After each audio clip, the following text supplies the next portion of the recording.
강도원의 한 권 한 권 먹는 성경 시리즈 마가복음을 시작하겠습니다. 마가복음은 예수님의 생애와 말씀을 통해서 복음을 알려주는 책이고 마가 외에도 마태, 누가, 요한 4권의 복음서가 있습니다. 오병이어 기적이나 예수님의 죽음과 부활 등 많은 사건들이 사복음서에 중복되어 나옵니다. 왜 비슷한 이야기를 4권이나 주셨을까?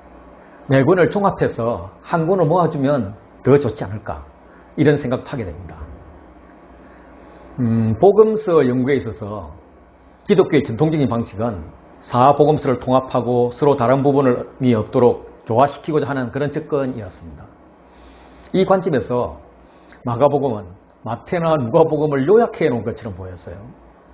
지금 그림 보시면 마가복음 16장을 이제 파란색으로 표현을 해놨습니다. 이것을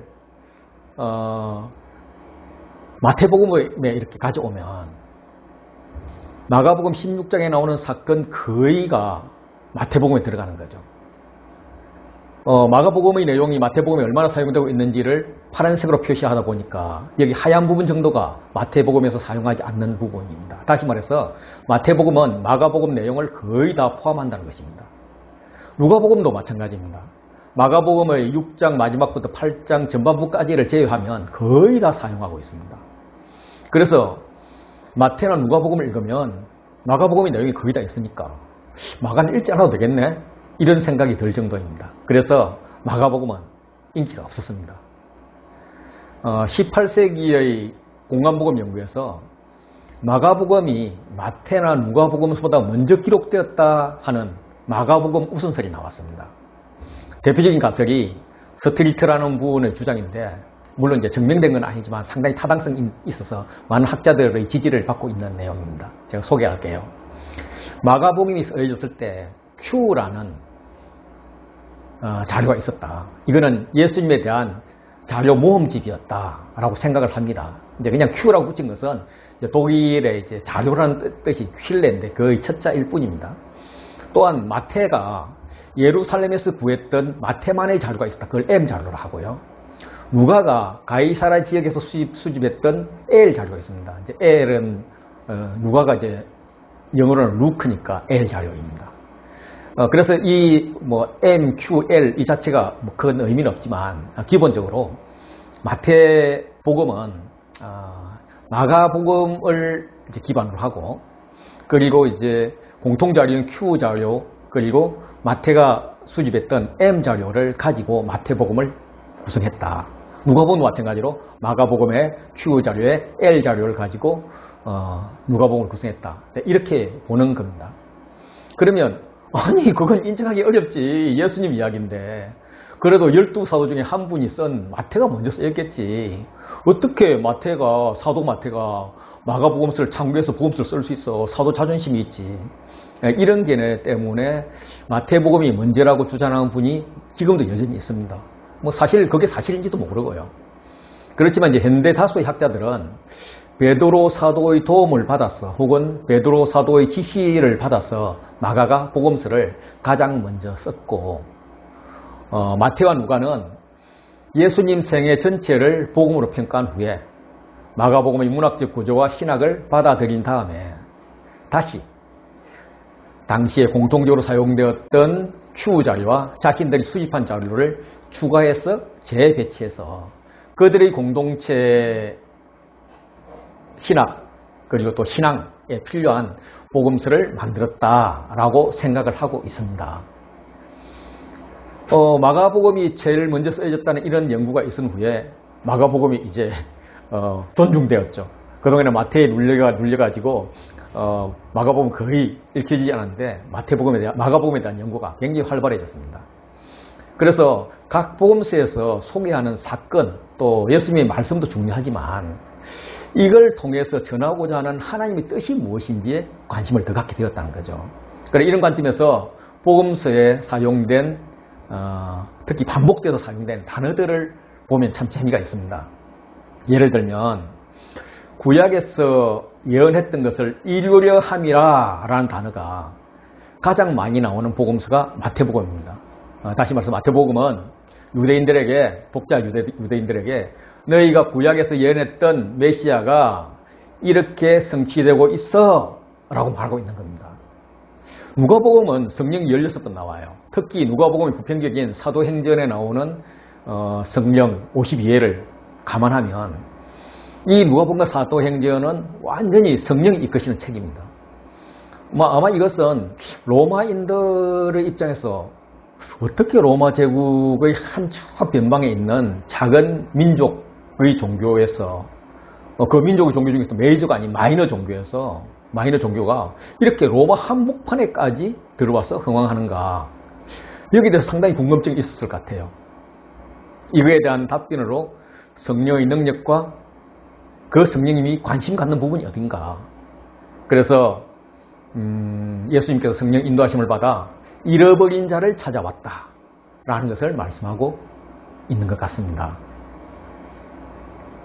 요한복음은 기적 대신 표적이라는 단어가 사용됩니다. 무려 17번이 나오는데요. 기적이지만 예수님이 메시아임을 나타내는 기적 혹은 중요한 메시지를 포함하는 기적을 우리가 표적이라 하거든요. 그래서 요한복음은 이 표적들을 통해서 예수님이 누구신가를 말하고 있습니다. 마가복음은 곧, 즉시라는 단어가 41번 나옵니다. 그래서 곧 즉시 모든 것이 빠른 속도로 진행됩니다. 이 글을 읽을 때 뭔가 좀 긴박함을 느끼면서 전쟁에 나가는 담대한 용사가 되어서 읽기를 원하고 있습니다. 마가복음은 뭘 그렇게 시급하게 전하고 싶으실까? 1장 1절 한번 보시죠. 하나님의 아들 예수 그리스도의 복음의 시작이라. 마가복음의 시작은 복음입니다. 복음. 예수 그리스도가 복음의 시작이다. 혹은 예수 그리스도의 복음을 시작한다 라고 선언합니다. 그리고 이제 서언이 끝나고 나면 1장 15절부터 본문이 시작되는데, 본문은 이러시되 때가 찼고 하나님의 나라가 가까웠으니 회개하고 복을 믿으라 하십니다. 아니, 우리 기독교인이 복음을 믿지 뭘 믿어? 이렇게 당연한데 뭘 또 복음을 믿으라 이렇게 생각할 수 있지만, 당시에 복음이란 단어가 어떻게 사용되었는지를 보면 생각이 좀 달라지거든요. 그리스 고대 도시 이제 그 프리에네에서 발견된 로마 초대 황제 아우구스투스 비문을 제가 소개를 할게요. 이는 BC 9년의 세계적 것이라고 합니다. 제가 좋아하는 김도인 교수, 로마서의 대가 김도인 교수님께서 번역한 걸 가져왔는데요. 제가 읽어드릴게요. 우리 삶의 전부를 주장하며 우리에게 열정과 관심을 보이시는 신의 섭리는 가장 완벽한 인간 삶의 완성을 아우구스토를 통해 주었다. 그는 우리와 우리의 자손들을 위한 구원자로 보내심을 받은 사람이다. 그를 통해 전쟁이 그쳤으며 온 세상의 질서가 생겨나게 되었다. 그 신 아우구스토의 탄생일은 그를 통해 모든 사람에게 온 세상을 위한 복음의 시작이었다. 이 비문은 아우구스투스의 탄생을 복음의 시작으로 이렇게 이야기를 합니다. 아우구스투스가 구원자라고 이야기를 해요. 현대에서는 우리는 복음하면 당연히 그리스도의 복음을 생각하지만, 예수님 당시 로마에서는 보편적으로 사용되었던 복음, 유한겔리언은 우리 그리스도인이 생각하는 그런 복음이 아니었다는 겁니다. 로마의 첫 황제가 된 아우구스투스는 로마 주변 국가의 이제 반란을 모두 평정하고 소요를 없앴습니다. 황제는 전쟁의 신인 야누스 신전의 문을 닫으면서 더 이상 전쟁은 없어 하면서 로마의 평화를 선포하곤 했습니다. 그리고 이제 도로를 건설을 했죠. 모든 길은 로마로, 이런 기차에서. 그래서 주요 중국 도시와 로마를 연결했습니다. 그리고 길 주변의 강도들을 다 소통해서 여행이나 장사를 하는 사람들의 입장에서는 아주 안전한 나라가 되었죠. 물론 힘에 의한 약한 자를 짓누른 위장된 평화였지만, 그들은 이 평화를 좋은 소식, 즉 유한겔리언이라고 선전을 했습니다. 이 마가복음이 쓰여진 네로 황제 때는요, 네로 황제 자신이 제우스의 아들이라고 이야기를 했습니다. 그래서 그들에게는 제우스의 아들 네로 황제 복음의 시작이라 라는 말이 익숙했을 것입니다. 제우스는 이제 그들에게 가장 큰 신이니까 그들에게 하나님이나 다름이 없죠. 마가는 이걸 정면으로 부정합니다. 어떻게 가장 큰 신 하나님의 아들이 네로 황제야? 그가 어떻게 복음의 시작이야? 아냐? 누가 복음의 시작이냐면 하나님의 아들 예수 그리스도 그분이 복음의 시작이야 라고 선포하면서 시작하는 겁니다. 사실상 로마와 전쟁을 선포하는 것입니다. 오늘날로 치면은 세상과의 전쟁을 선포하면서 새로운 시대가 왔다. 좋은 소식, 승리의 소식 있다 라고 전하는 것입니다. 마가복음의 선 단락을 보겠습니다. 어떤 책이든지 선은 아주 중요합니다.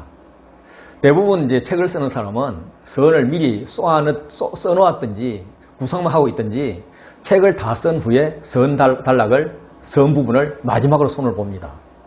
마가도 아마 본문을 다 쓴 다음에 선을 마무리했을 것으로 생각이 됩니다. 그런데 이상한 것은 마가복음의 선 단락에 사용되는 핵심 단어들이 그 이후 본문에서 거의 사용되지 않는다는 겁니다. 다시 말해서 선이 전체를 함축하는 내용이 아니라는 거죠. 예를 들면 하늘에서 들리는 음성이 1장 10절 11절에 나와요. 그런데 그게 9장 변화산 사건 외에는 나타나지 않습니다. 성령이 예수님을 몰고 다녔습니다. 사탄과 대결시켰는데 성령과 사탄 사이에 예수님이 서는 사건은 더 이상 등장하지 않습니다. 구태여 사탄 이야기를 한다면 3장의 뭐 바알세불 논쟁 정도인데 이거는 뭐 이거하고 좀 거리가 좀 있는 거예요. 광야의 언급이 1장 1절부터 13절까지 13절에서 무려 4번 등장을 합니다. 그런데 본문에 가면은 더 이상 광야라는 말이 등장을 하지 않아요. 선에서 이사야 40장 3절이 인용되고 있는데 그 이후 구약이 인용되지 않습니다. 선은 예수님이 하나님의 아들이심을 명백하게 노출하고 시작하고 있는데 이후에는 이를 계속 감추고 있습니다. 따라서 마가복음의 선은 본문의 함축이 아니라고 볼 수가 있습니다. 대신 마가복음의 선은 마가복음을 읽는 법을 설명하고 있는 것입니다. 선에서 먼저 정답을 탁 제시를 하고 본문을 쭉 읽어가다가 이때는 어떻게 하는 것이 정답이지? 이런 의문이 생기면 선을 보라는 겁니다. 왜 이런 방식을 사용할까? 왜 답을 주고 이야기를 풀어갈까? 이거는 시간이 촉박하기 때문입니다. 독자들이 느긋하게 묵상하고 곰곰이 생각해서 판단할 그런 정신적, 시간적 여유가 없기 때문입니다. 그래서 이 긴박함의 증거는 마가복음에서 41에 사용되는 곧, 즉시, 단번에, 원어로는 케이우두스라는 단어입니다.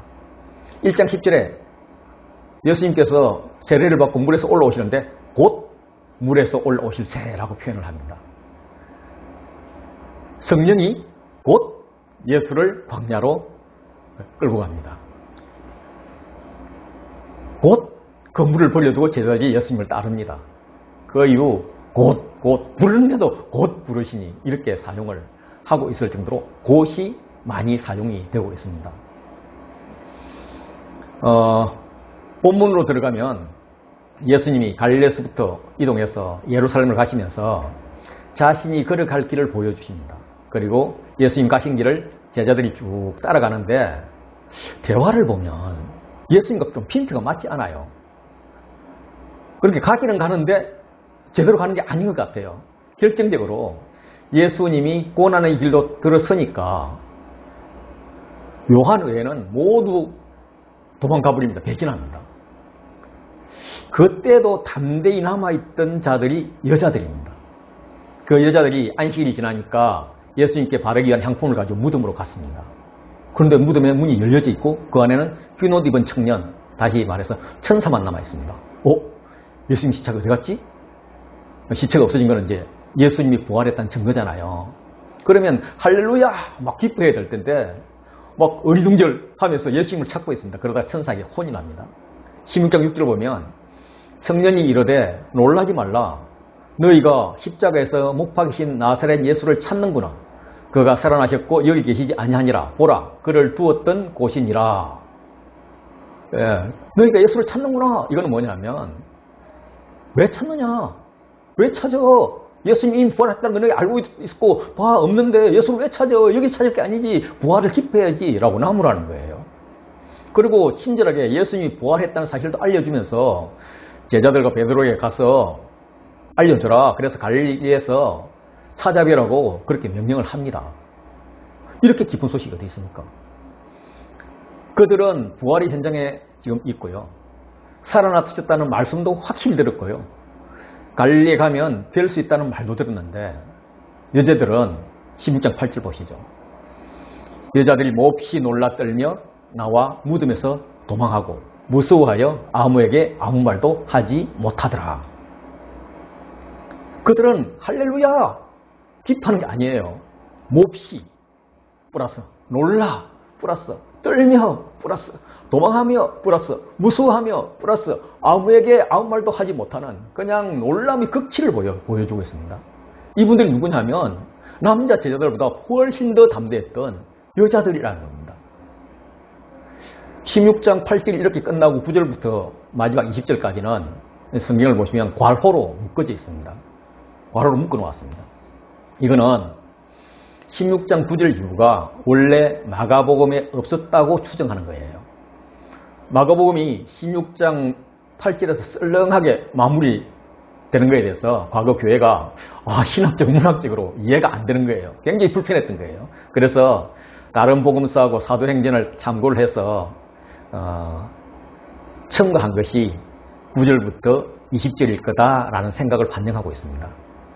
갑자기 좀 이상하게 느끼시는데 이거는 이제 표준세 번역 각주를 보면 그 내용이 잘 설명되어 있습니다. 제가 그 각주를 소개해 드릴게요.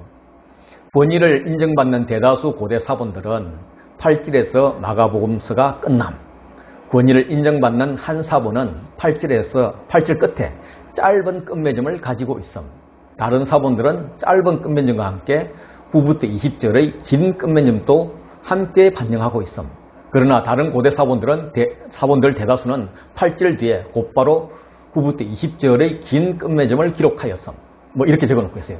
이게 무슨 말이냐면 16장 8절 이후에 사용된 것은 긴 결말과 짧은 결말이 있다는 겁니다. 긴 결말은 우리가 이제 보는 개역개정은 6장 9절부터 20절이고요. 짧은 결말은 다음과 같습니다. 이것도 마태복음 그 각주에 나오는 거예요. 표준세번역. 그 여자들은 명령을 받은 모든 일을 베드로와 그와 함께 있는 사람들에게 간추려 말해 주었다. 그 뒤에 예수께서 친히 그들을 시켜서 동에서 서에 이르기까지 영원한 구원을 담은 성스러우며 없어지지 않는 복음을 퍼져나가게 하셨다. 자, 요약 정리하면 마가복음은 16장 8절에서 끝나는 사본이 있고요. 짧은 결말로 끝나는 사본이 있고요. 개역개정처럼 16장 9절부터 20절의 긴 결말로 끝나는 사본도 있고요. 긴 결말과 짧은 결말이 모두 있는 사본이 있는데 이 중에서 16장 8절에서 끝나는 사본이 가장 권위 있는 사본으로 생각된다라는 겁니다. 마가복음은 16장 8절에서 끝이 나는데 12제자들보다 더 큰 믿음을 보였던 여자들조차 예수님이 부활 소식에 두려워해서 벌벌 떨고 아무에게 아무 말도 못했다는 이 썰렁한 말로 끝난다는 것입니다. 왜 마가는 제우스 신의 아들 네로 황제의 복음의 시작, 그거 아니야, 진정 하나님의 아들 예수 그리스도가 복음의 시작이야, 이렇게 대차게 시작을 했다가 몹시 놀라 떨며 무덤에서 도망가고 무서워하여 아무에게 아무 말도 하지 못하더라 하는 초라하고 썰렁하게 끝을 내고 있을까? 우리는 이를 통해서 마가가 하고 싶은 말을 찾아봐야 됩니다. 마가가 하고 싶은 게 있겠죠. 먼저 마가복음의 구조를 한번 보겠습니다. 마가복음의 구조는 크게 둘로 나눌 수 있습니다. 베드로가 가이사랴 빌립보에서 주는 그리스도입니다 라고 고백을 한 것을 기점으로 해서 자신을 숨기시는 메시아와 드러나신 메시아로 나눌 수가 있습니다. 또 다른 나눔들이 있는데 저는 이제 마가복음을 3막 3장으로 나누는 것을 좋아합니다. 어떤 분이 그렇게 나누셨더라고요. 그래서 마가복음은 크게 세 부분 3막으로 나눠져 있고 각 막은 3장으로 구분된다는 거죠. 그래서 1막은 갈릴리와 주변 지역에서의 사역입니다. 그래서 그 1장 1절부터 8장 26절까지인데 그것을 이제 세 등분으로 다시 나누면 1장은 12제자를 부르심, 2장인 3장 7절부터 6장 6절은 12제자를 세우심, 그리고 마지막 3장은 12제자를 파송하심. 예, 이것을 시작해서 이야기를 전개합니다. 재밌죠? 예. 2막은 맹이 눈을 뜨는 것으로 시작해서 또 나중에 맹이 눈을 뜨는 것으로 이렇게 둘러싸였습니다. 뭔가 눈을 떠야 된다는 그런 기분이죠. 잠시 이제 베드로의 고백을 통해서 예수님이 그리스도임을 알아보는 듯 했는데 예수님께서 드디어 비로소 순환과 부활의 이야기를 합니다. 그런데 그들의 반응은 불신앙이었어요. 제대로 이해하지 못한 것이죠. 그래서 예수님께서 순환과 부활 예언을 하면 제자들은 오해하고, 그래서 예수님이 이걸 정정해 주시고 새로운 개념을 가르쳐 주시는 패턴이 반복됩니다. 가이사랴에서 한 번, 갈릴리를 지나면서 한 번, 그리고 요단강 건너편에서 한 번, 총 3회가 반복되는 것입니다.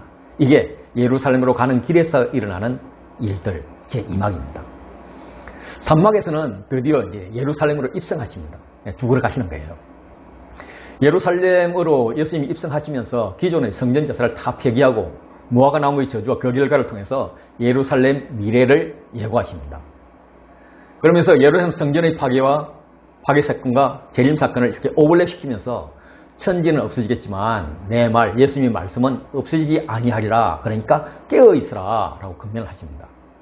그 이유는 예수님께서 십자가를 향해서 돌진하십니다. 죽으러 뚜벅뚜벅 걸어가신다는 거예요. 유대의 기득권들은 명절이 가까워지니까 소요가 일어날까 봐 예수님을 죽일 것을 보류합니다.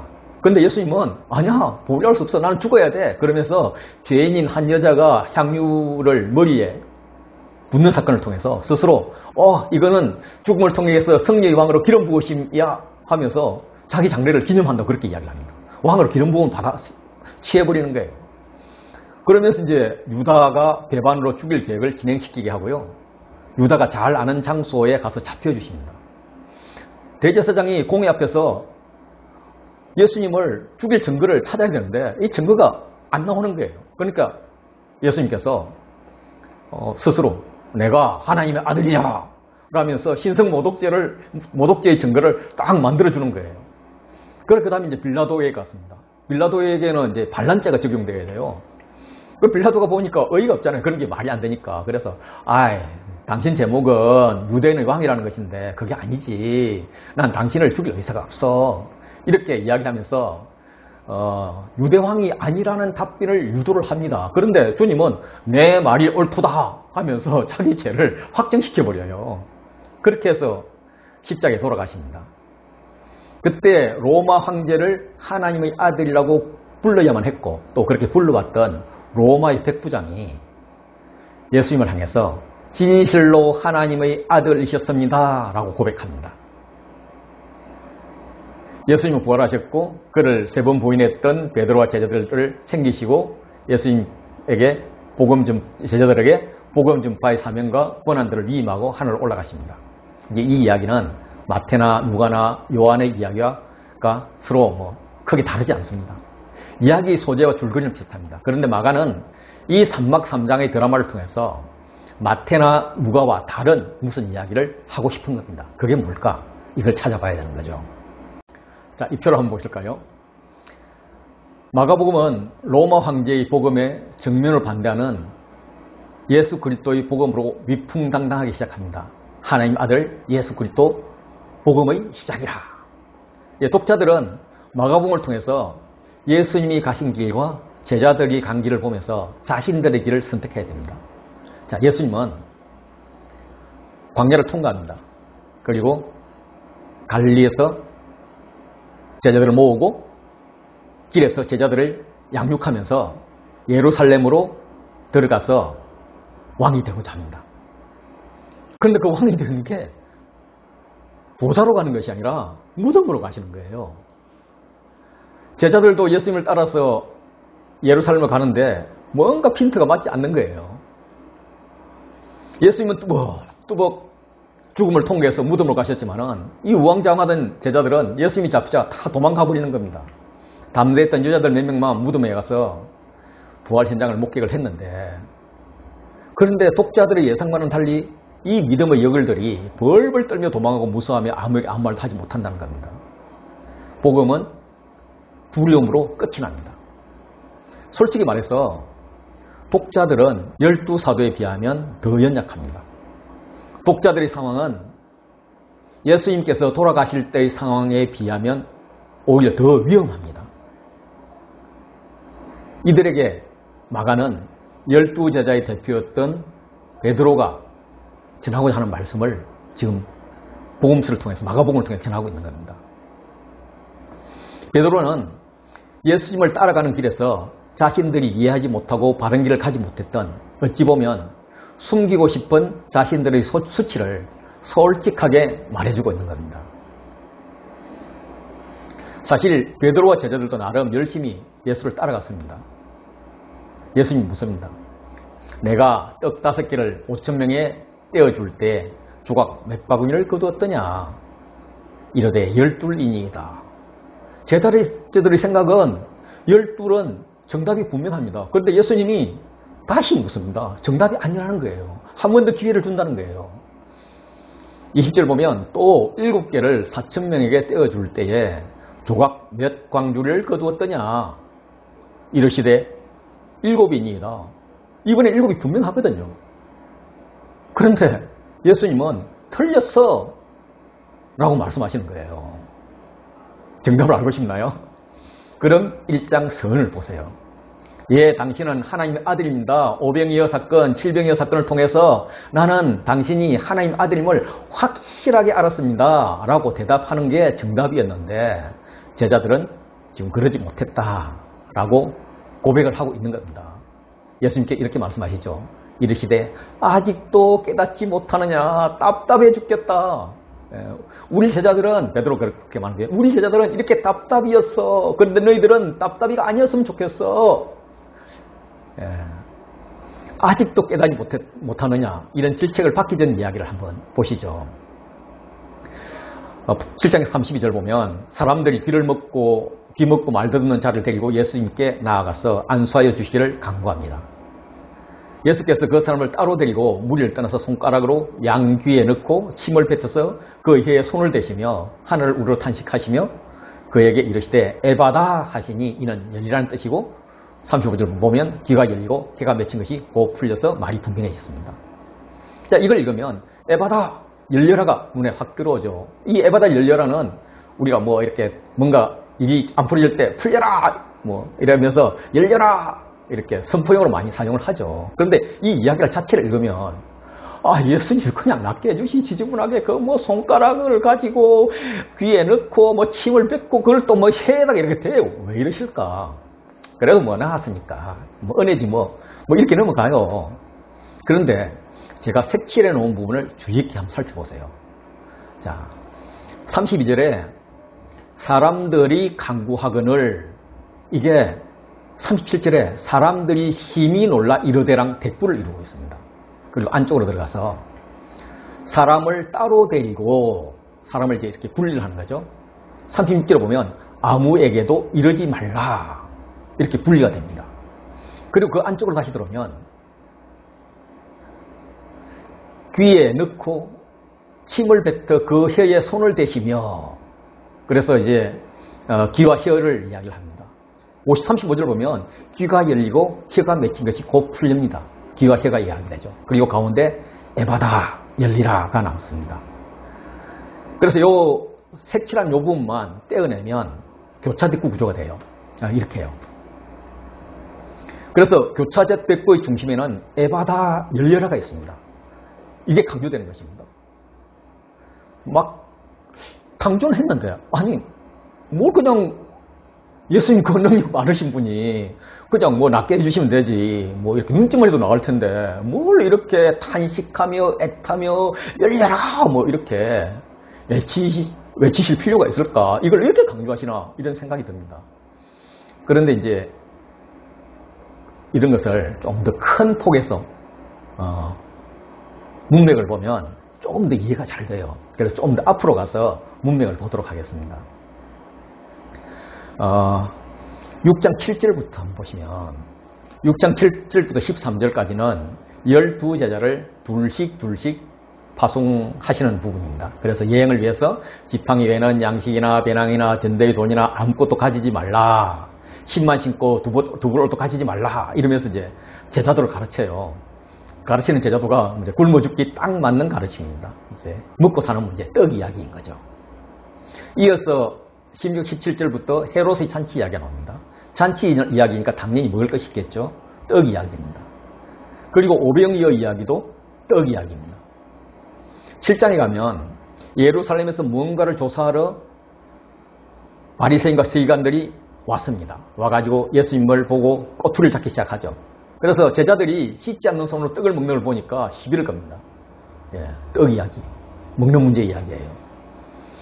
수로보니게 여인이 예수님에게 와서 자기 딸을 고쳐달라고 강구합니다. 그런데 예수님은 그 떡에게 떡 이야기를 합니다. 자녀로 먼저 배불리게 먹게 할지니 자녀의 떡을 취하여 개들에게 던짐이 마땅하지 아니하니라고 굉장히 서운한 말씀하세요. 그런데 수로보니게 여인이 아주 재치있게 받아 넘깁니다. 주여 옳습니다마는 상 아래 개들도 아이들이 먹는 부스러기를 먹습니다. 예, 우리도 부스러기 떡이라도 좀 주세요. 이야기하는 거예요. 떡 이야기입니다. 그런데 에바다는 떡하고 관련 없는 이야기입니다. 떡 이야기 아닌 거예요. 이어지는 8장의 칠병 이야기도 떡 이야기고요. 떡 가져오기를 잊었다면서 예수님의 누룩 이야기를 오해하는 것도 떡 이야기입니다. 이렇게 떡 이야기 사이에 떡 이야기 아닌 에바다를 구조적으로 보면, 자, 한번 보시죠. 이렇게 되어 있습니다. 먼저 예수님이 12제자를 파송한 것이 대단히 성공적이어서 헤롯이 듣게 됩니다. 그래서 헤롯이 옛날에 세례 요한을 죽였던 그 잔치를 떠올립니다. 이게 예수님의 오병이어 잔치하고 연결되는 거죠. 그래서 누가 떡을 주는가 묻습니다. 헤롯은 떡을 주지 않았고요. 예수님은 떡을 주셨습니다. 누가 떡을 먹었는가? 헤롯의 잔치에 참가했던 고관 대작 귀족들이 먹은 게 아니라 베세다 들녘에서 무리들이 떡을 먹었습니다.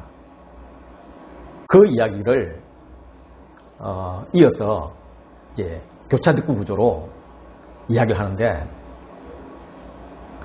시작과 끝을 보면 배에서 떡대던 일을 깨닫지 못한다는 말이 강조됩니다. 떡대던 일을 깨닫지 못하고 아직도 깨닫지 못하느냐. 예, 이게 대꾸를 이루죠. 안으로 들어오면 제자들이 씻지 않는 손으로 먹는다고 따지다가 너 고르반이라면서 진짜 안 지키는 놈들이 이렇게 바리새인들이 반격을 당합니다. 그리고 아랫부분에 보면 8장 11절 13절 보면 그들이 바리새인들이 표적을 구했지만 받지 못합니다. 예. 그래서 바리새인들의 이야기인데 결국 떡을 먹지 못하는 거죠. 생명의 떡을요. 반면에 그 아래로 내리면 이방 여인 수로보니게 여인이 나오고요. 대꾸를 해서 이방인들인 4,000명이 칠병여의 주인공이 되어서 떡을 먹습니다. 다시 말해서 예수님이 동족인 유대인들, 바리새인들은 떡을 못 먹고요. 이방인들은 지금 떡을 먹는 거예요. 예수님은 동족인 유대인들도 떡을 먹기를 원하거든요. 가장 먼저는 그들이 떡을 먹기를 원하거든요. 그래서 탄식하며 외치는 거죠. 제발 너희도 떡을 먹어라. 떡을 먹으려면 깨달아야 돼. 깨달아라. 눈이 떠라. 입이 열려라. 에바다. 이렇게 외치는 겁니다. 이런 문맥을 알고 에바다를 한번 읽어보실래요? 7장 34절요. 하늘을 우러러 탄식하시며 그에게 이르되 에바다 하시니 이는 열려라 라는 뜻이다. 좁게는 귀 먹고 말 듣없는 자에게 귀가 열리고 해가 풀릴 것을 부르짖는 것입니다. 넓게는 예수 그리스도의 복음을 이해하지 못하는 자들에게 열려라, 제발 깨달아라 부르짖고 있습니다. 그리고 곧 열릴 것을 기대하고 있습니다. 베드로는 그의 귀가 열리지 않고 눈이 열리지 않았던 과거의 자신을 고백합니다. 예수님께서 묻습니다. 너희는 나를 누구라 하느냐? 그때 베드로가 제자들의 대표가 되어서 주는 그리스도신이다 라고 말을 했던 겁니다. 베드로가 되어서 한번 이야기해 볼게요. 나 그때 주는 그리스도신이다 라고 말을 했는데 겉으로는 대단한 고백처럼 보이잖아. 그런데 사실 그게 정답이 아니었어. 그래서 예수님께 공격을 받았지. 경고를 받았지. 예수님께서 8장 3절 보시면 이에 자기 일을 아무에게도 말하지 말라 경고하시고 인자가 많은 고난을 받고 장로들과 대제사장들과 서기관들에게 버림받아 죽임을 당하고 사흘 만에 살아나야 할 것을 비로소 그들에게 가르치시되 경고를 하고 나서는 이어서 예수님의 고난과 부활에 대해서 가르쳐 주시는 거예요. 그리스도는 세상의 영과 같이 남을 깨부수는 자가 아니라 자신이 고난받는 자신을 깨부수는 자라는 거예요. 그때 나는 이해할 수가 없었지. 그래서 내가 예수님을 붙들고 항변했지.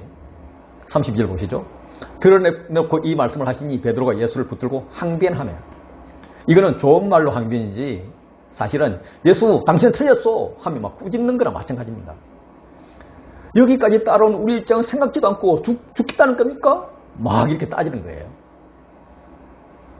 우리는 그렇게 베드로는 그가 능력 있는 분, 제자들에게 호의 있는 분으로 알았지.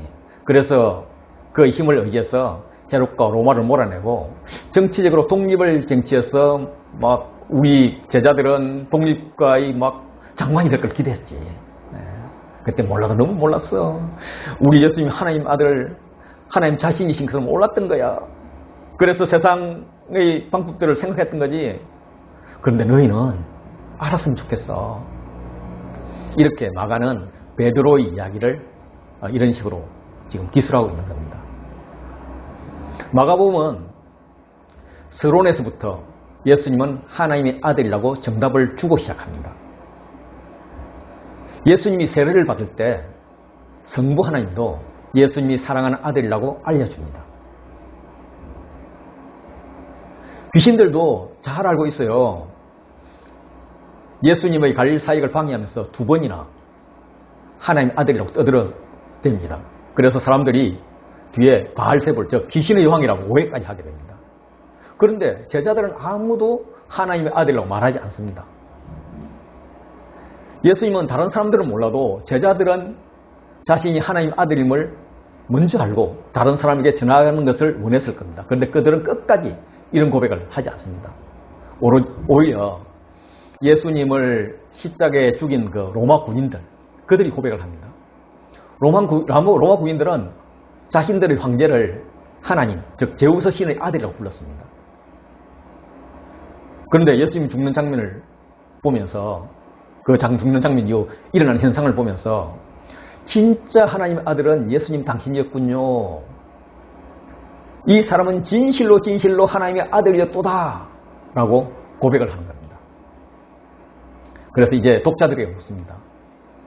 귀신들도 이방인 로마 백부장도 예수님이 하나님의 아들인 줄 알았는데 제자들은 몰랐어. 너희는 아니? 제자들이 이렇게 대답하겠죠. 당연히 알죠. 예수님 하나님의 아들이죠. 알긴 아는데 과연 그들이 예수는 하나님의 아들이라고 고백할 수 있을까? 그들이 하나님의 아들을 주로 삼은 그런 사람들의 제자들의 삶을 살아냈을까? 코바디스 영화 아시나요? 예. 기독교인은 잡아가서 운영 경기장에서 사자복을 내어주는 그런 장면이 나오는데요. 마가복음의 독자들이 이 시대의 사람들입니다. 그들이 잡히면 살 수 있는 길은 그리스도를 저주하는 길입니다. 그렇지 않으면 그는 이 로마 경기장에서 사자밥이 되는 겁니다. 자녀들도 자기들이 보는 눈앞에서 사자밥이 되어서 죽어가야 됩니다. 더 처참한 방법으로 죽는 것도 있죠. 코바디스 보면 이제 이렇게 머리에 이렇게 촛불을 이렇게 태워가지고 그게 이제 나중에 사람을 태우고 들어가서 그렇게 죽는 이런 것도 잔악한 것도 나오잖아요. 정리를 하면은 예수가 하나님의 아들임을 제자들은 깨닫지 못하고 두려움에 떱니다. 이걸 독자들은 마가복음을 통해서 읽고 있죠. 종교 지도자들은 예수님을 거부합니다. 귀신들은 알고서도 오해하게 합니다. 군중들은 우왕좌왕 몰려다닙니다. 이 이야기를 보면서 독자들은 예수님이 하나님의 아들임을 깨닫고 제자의 길을 걸어야 합니다. 그리고 그들은 제자의 길을 걷고 싶어요. 그런데 코바디스에 나오는 그런 것 같던 그런 고난이 오면 움찔을 하는 겁니다. 너희가 예수가 하나님 아들임을 아니? 그 하나님 아들의 제자로서 친구로 그 삶을 살고 싶니? 예! 라고 대답하지만 고난이 오면 어떡할래? 박해 가운데서도 할 수 있겠니? 라고 묻는 겁니다. 우리 예수님은 우리 죄를 위해서 박해를 당할 뿐만 아니라 자기 목숨까지도 주셨습니다. 마가복음 10장 45절이 마가복음의 핵심 요절인데요. 같이 읽으시죠. 인자가 온 것은 섬김을 받으려 함이 아니라 도리어 섬기려 하고 자기 목숨을 많은 사람의 대속물로 주려 함이니라. 현재 우리가 사는 이 대한민국은 마가복음 독자들 같은 그런 박해는 없습니다. 그러나 세상의 영향력이 거치게 몰아칩니다. 세상은 더욱 세상 쪽으로 나가겠죠. 예수 그리스도의 복음과는 반대쪽일 겁니다. 우리가 예수 그리스도의 복음으로 살아가려면 반대와 고난과 손해가 많을 거예요. 그렇지만 오병이어의 배부름은 있을 것입니다. 그래서 우리에게는 전쟁입니다. 싸울 것인가 포기할 것인가. 결단하고 나가기 원합니다. 승리할 것을 축복합니다. 저도 승리자가 되고 싶습니다.